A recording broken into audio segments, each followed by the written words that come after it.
Hey guys, how's it going? So this week I'm going to be working on some texture, which means materials for objects which have different properties, different colours and transparencies, all sorts of properties. And for this one I'm going to be creating a normal ambient occlusion specular on top of the colour, which will come later. There are a few methods in which you can create these normals, maps and designs, but I found this one to be the most useful. So I'm going to be using this one, and I'm designing this for a cave, which is what I'm making at the moment.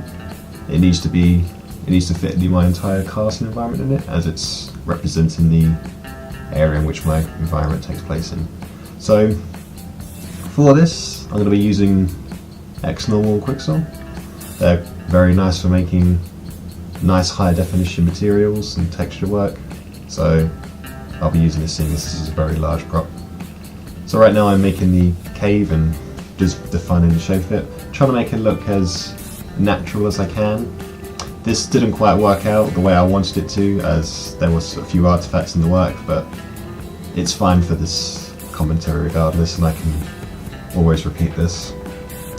And now I'm onto the unwrap. It's quite important that I get this done correctly, as I'll be creating a few versions of this shape and they all need to share the same information, otherwise the effect won't work.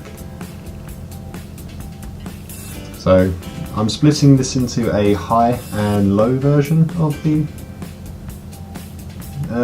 cave shape, as using the high shape means I can define a lot of information. So here I've increased the poly count up to a few million so that I can paint some designs on there, which you just can't do with the low information one. So I found a brush I quite like, and I'm going to be drawing out my shape, trying to make it as random as I can to make it look quite natural. This took quite a bit of time in the work, trying to make some areas stand out and the painting, and given the amount of polygons there are, it can run quite slow.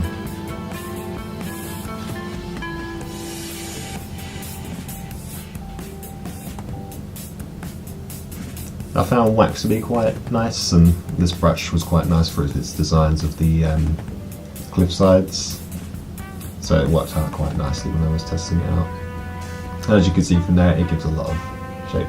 And now I need to return that back into Maya as a high version. As you can see there, it's got quite a lot of information, but it's all fine. And I need a try version. This is exclusively for the XNormal software, as it redeems a lot of information there. It's quite necessary. It makes the whole process a lot easier. So I need a low base mesh to act as my original, and the high one is which the information I'll be copying onto. A nice 4K resolution, and setting up my map properties here, so for normal, ENGAs and all these. This can take quite a bit of time, but the basic idea is it's projecting the information of the high polygon object onto the low one and converting it into this material so it can fly. It's got to do this 3 times, but it can take a lot of time, so I'm just going to skip through that. And now we're on to Quixel. And this is quite nice for colour maps and using it at the end of the process. As I apply all the maps to my mesh, it can give you a nice preview of what your object is going to look like. So now my maps are there, we can start to do some colour design. So stone will be a nice place to start to see what sort of designs they have. The moss I wasn't too keen on. You can individually change it, but it's quite intense, so I'm going to experiment here a little bit. Should look quite a bit rusty and quite brown and ugly, and that's the sort of design I'm going for with this. I'm not against the moss, but I don't think it would really suit the area, so I'm going to try and turn that down. And here we go. Quick little preview. That's the sort of power that we can get. with it, and I'll be using this again. But that about wraps up what this commentary is. Thank you for watching. Bye.